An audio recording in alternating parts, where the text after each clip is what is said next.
बचपन में लिखी कहानी मेरी, कैसे बदलती जवानी मेरी। सारा समंदर मेरे पास है, एक बूंद पानी मेरी प्यास है, मेरी प्यास है, मेरी प्यास है।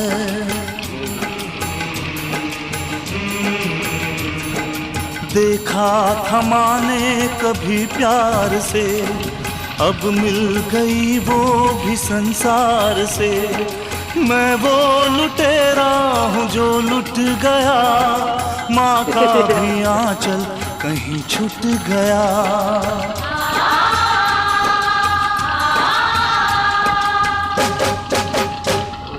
नायक नहीं खलनायक हूँ मैं।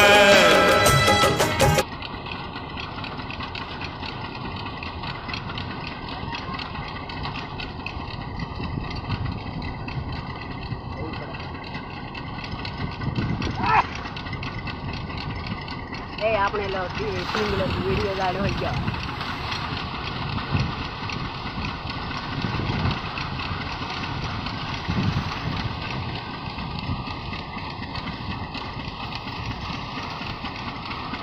આપણે ગિરનાર હોય ગયો।